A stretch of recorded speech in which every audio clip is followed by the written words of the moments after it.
Chapter 11. The Nine Situations. Sun Tzu said, "The art of war recognizes 9 varieties of ground: dispersive ground, facile ground, contentious ground, open ground, ground of intersecting highways, serious ground, difficult ground, hemmed-in ground, desperate ground." When a chieftain is fighting in his own territory, it is dispersive ground. When he has penetrated into hostile territory, but to no great distance, it is facile ground. Ground the possession of which imports great advantage to either side is contentious ground. Ground on which each side has liberty of movement is open ground.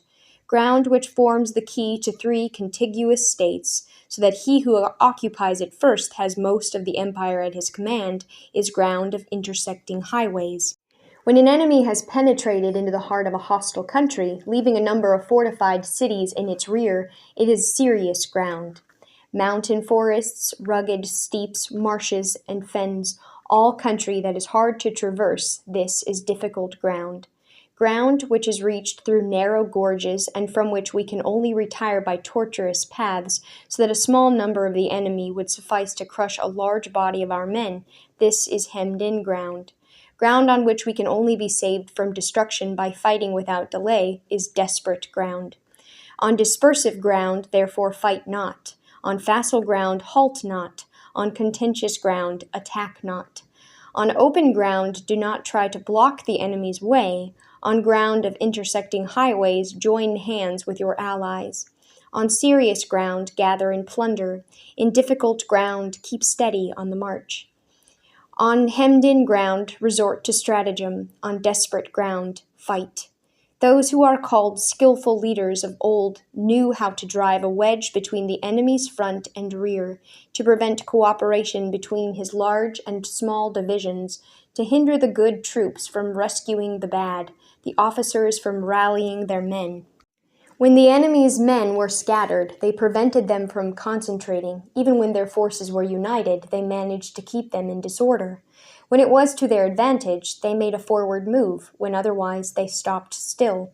If asked how to cope with a great host of the enemy in orderly array, and on the point of marching to the attack, I should say, begin by seizing something which your opponent holds dear, then he will be amenable to your will.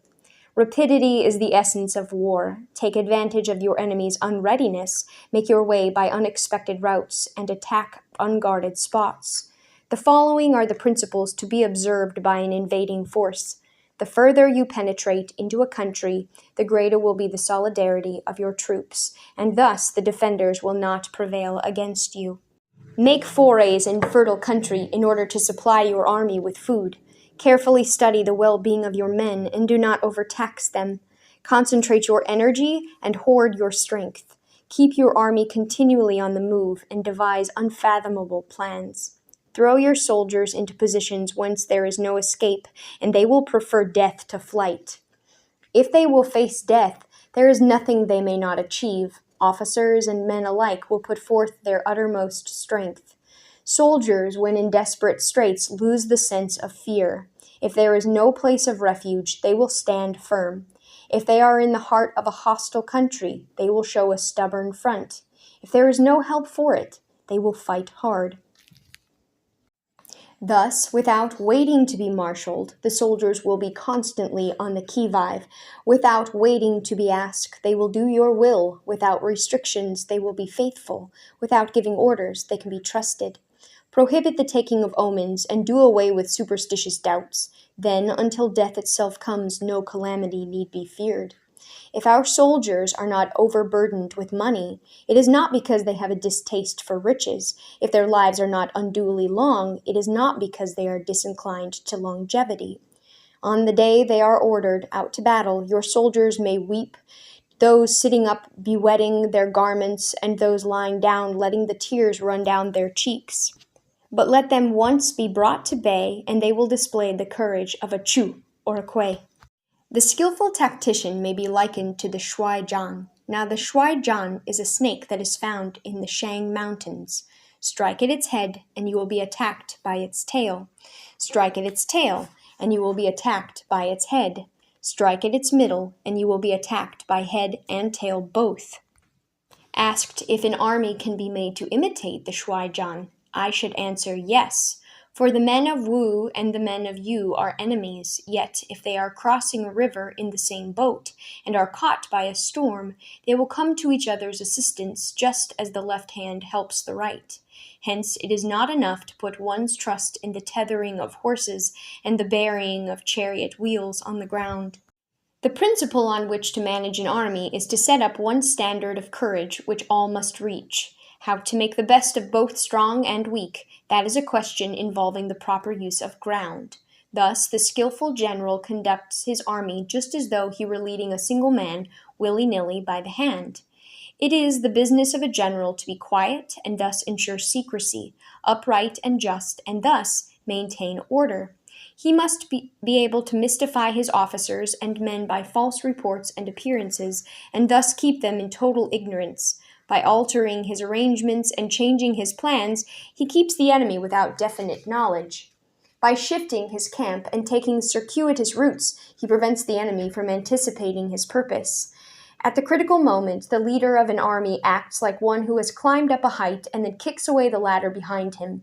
He carries his men deep into hostile territory before he shows his hand.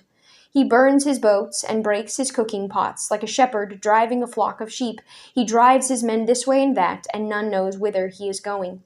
To muster his host and bring it into danger, this may be termed the business of the general. The different measures suited to the 9 varieties of ground, the expediency of aggressive or defensive tactics, and the fundamental laws of human nature, these are things that must most certainly be studied. When invading hostile territory, the general principle is that penetrating deeply brings cohesion, penetrating but a short way means dispersion. When you leave your own country behind and take your enemy across neighboring territory, you find yourself on critical ground. When there are means of communication on all 4 sides, the ground is one of intersecting highways. When you penetrate deeply into a country, it is serious ground. When you penetrate but a little way, it is facile ground. When you have the enemy's strongholds on your rear and narrow passes in front, it is hemmed-in ground. When there is no place of refuge at all, it is desperate ground. Therefore, on dispersive ground, I would inspire my men with unity of purpose. On facile ground, I would see that there is close connection between all parts of my army. On contentious ground, I would hurry up my rear. On open ground, I would keep a vigilant eye on my defenses. On ground of intersecting highways, I would consolidate my alliances. On serious ground, I would try to ensure a continuous stream of supplies. On difficult ground, I would keep pushing on along the road. On hemmed-in ground, I would block any way of retreat. On desperate ground, I would proclaim to my soldiers the hopelessness of saving their lives.